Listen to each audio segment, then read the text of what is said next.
নমস্কার বন্ধুরা, হাতাখুন্তি চ্যানেলে সবাইকে স্বাগত। আজ আমি আপনাদের খুব সহজেই কুলের আচারের রেসিপি বানিয়ে দেখাবো। কোনো ঝামেলা ছাড়াই আপনারা এই কুলের রেসিপিটা খুব সহজেই বাড়িতে বানিয়ে নিতে পারবেন। এমনিতেই আচার খেতে সবাই পছন্দ করে, তার উপর যদি কুলের আচার হয় তাহলে তো কোনো কথাই হবে না। আসুন তাহলে রেসিপিটা শুরু করি। তার আগে আমার চ্যানেল যদি এখনও সাবস্ক্রাইব করা না থাকে তাহলে সাবস্ক্রাইব করে দেবার অনুরোধ রইল। এখানে আমি 500 গ্রামের মতন কুল নিয়েছি, আর কুলটাকে ভালো করে ধুয়ে দুদিনের মতন রোদে রেখে শুকিয়ে নিয়েছিলাম। এবার আমি কুলগুলোকে খুব ভালো করে ধুয়ে নেব, যাতে রোদে দেওয়ার সময় যে ধুলো গায়ে লেগেছিল সেগুলো যেন ভালোভাবে ধুয়ে যায়। এবার কুলগুলোকে আমি একটু করে ফাটিয়ে নিচ্ছি।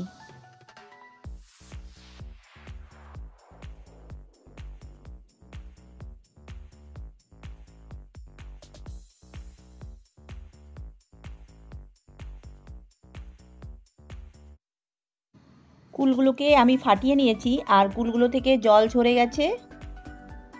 এবার যে জল গায়ে লেগে থাকবে সেটা একটা কাপড় দিয়ে কুলগুলোকে একটু হালকাভাবে মুছে নিচ্ছি।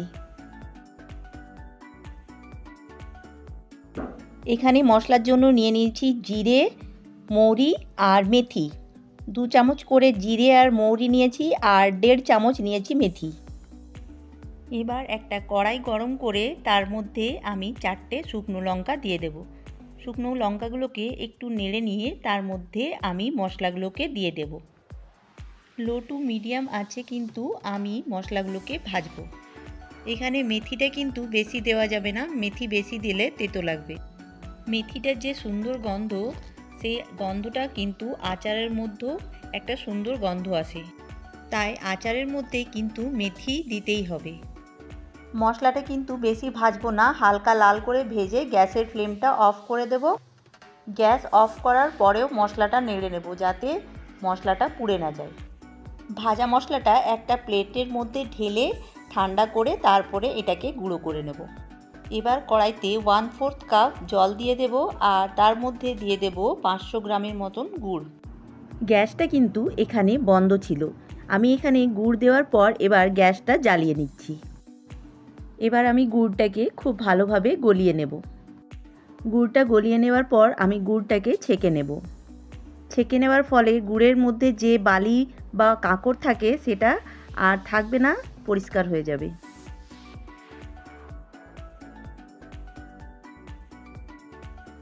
দেখুন এখানে গুড়টা গলে গেছে, আর একটা বড় ছাঁকনির সাহায্যে গুড়টাকে আমি ছেঁকে নিচ্ছি।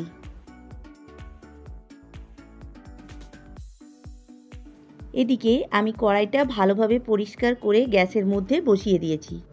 কড়াইয়ের মধ্যে 2 চামচ তেল দিয়ে দিয়েছি, আর তেল খুব ভালোভাবে গরম হয়ে গেলে কড়াইয়ের চারিপাশে ছড়িয়ে দিয়েছি।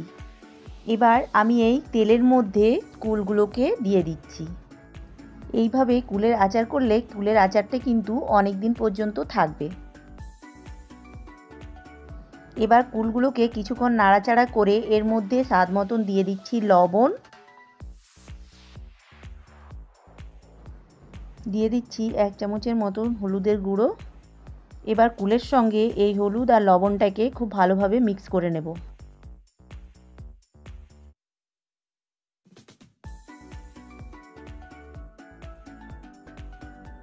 নুন হলুদ খুব ভালোভাবে মিক্স করে নেওয়ার পর এখানে আমি দিয়ে দিচ্ছি ঝালের জন্য লাল লঙ্কার গুঁড়ো। আপনারা যে যেরকম ঝাল খেতে চাইবেন সেরকম লঙ্কার গুঁড়োটা দেবেন। এবারে এখানে গলিয়ে রাখা গুড়টা মিক্স করে দিচ্ছি। গুড়টা ঠান্ডা হয়ে যাওয়ার ফলে একটু চাপ হয়ে গেছে। ঠিক একই সঙ্গে আমি ভেজে রাখা মশলাটাকেও মিক্স করে দিচ্ছি। 2 চামচের মতন মশলা দিচ্ছি, যদি প্রয়োজন হয় তাহলে পরে আমি চেক করে দিয়ে দেব। এখানে গ্যাসের আঁচটা কম করে গুড়টাকে আমি জাল দিয়ে দেব। প্রায় 12 মিনিটের মতো আমি গুড়টাকে জাল দেব। এখানে আমি 2 চামচের মতো ভিনিগার দিয়ে দিয়েছি, যেটা আমি স্কিপ করে গেছি। এখানে আমি গ্যাসের ফ্লেম অফ করে দিয়েছি, আর কিছুক্ষণ ঠান্ডা করে নিলে গুড়টা অনেকটা ঘন হয়ে যাবে।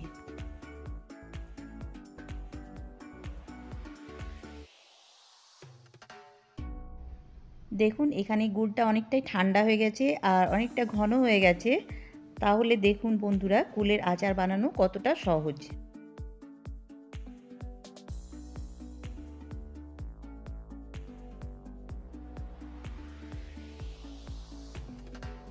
আমার আজকের এই রেসিপিটা যদি আপনাদের কোনো অংশে ভালো লেগে থাকে তাহলে লাইক ও কমেন্ট করে জানাবেন রেসিপিটা কেমন হয়েছে।